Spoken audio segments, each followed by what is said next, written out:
Binababoy nila. Tinatapunan. Hindi pa tapos, binababoy pa nila.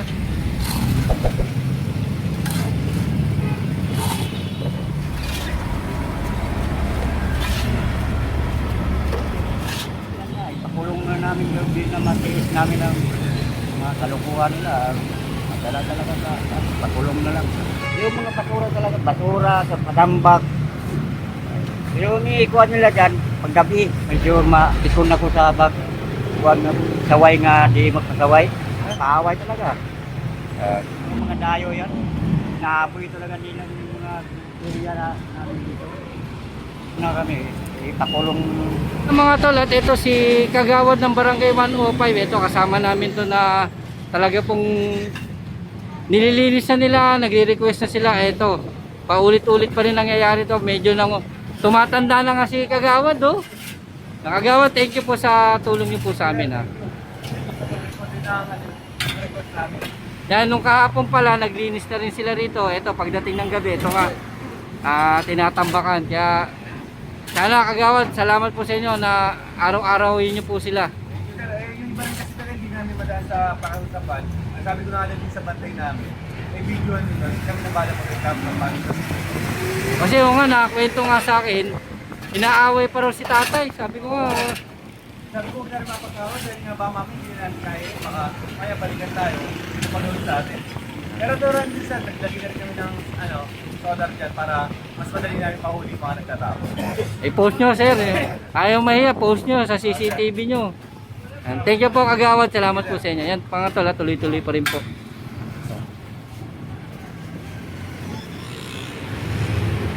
Yung mga tol, inaayos to, pero tingnan yung ginagawa nila. Tinambakan ng halo-halo na, may mga basura, may mga bato. Grabe. Inaayos na ng ating pamahalaan, pero sila binababoy pa rin nila. Ayan, may mga sadyang mga tao talaga na ayaw nila maging malinis yung kanilang lugar. Kaya ito ang ating tropa, ang DPW Highway Division 1 sa pamumuno ni Engineer Bernard Nadonga. Agaran pong pinapunta ang ating tropa para yun nga, makita nyo malinis ito. Unahin muna natin ngayon sa lapag, tapos susunod natin dun sa ibabaw. Tinatapunan nila, ginawa nilang basuran.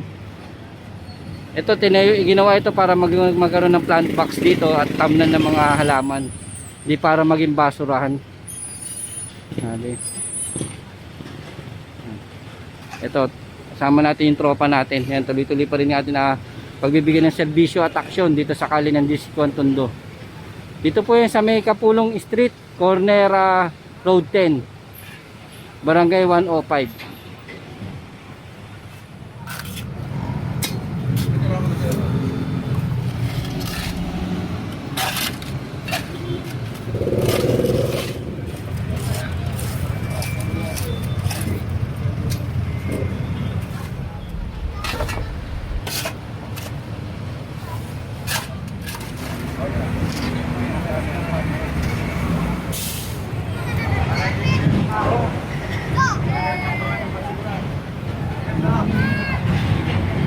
Araw-araw na ako ito, tinatampak niya sa... May kain pa. Nagbukas ka na ba?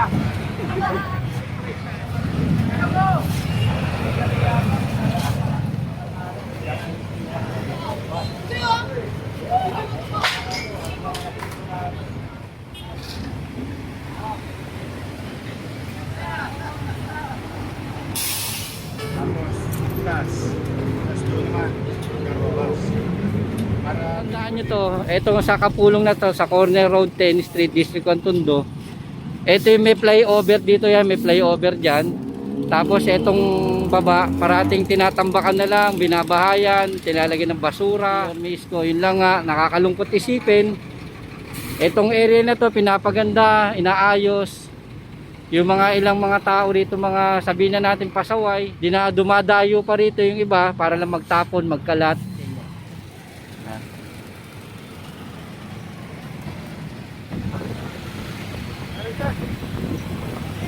Kaya yan, pakiusap ko, muling makikiusap ako sa mga batang Tondo, mga lihitimong mga batang Tondo. Kailangan namin protektahan natin, panatilihin natin malinis at maayos para sa ating mga susunod na mga kabataan natin dito sa Kali ng Tondo. Kaya mga kababayan ko dyan, mulit-muli ako makikiusap sa inyo. Kailangan namin kayo, mga batang Tondo, mga lehitimong batang Tondo. Kailangan namin yung tulong nyo.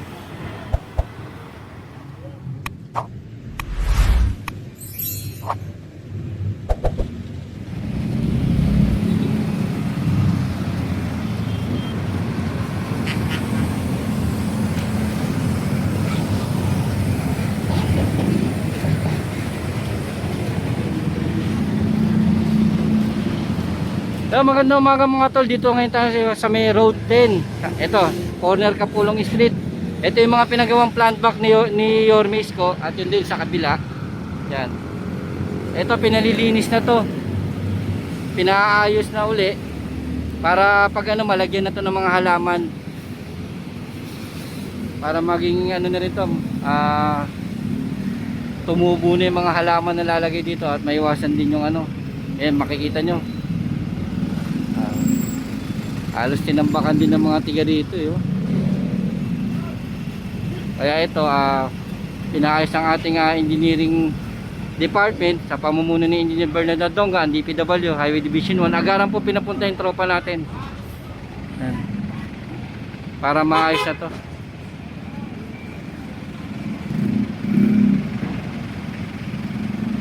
Yan mga tol, ito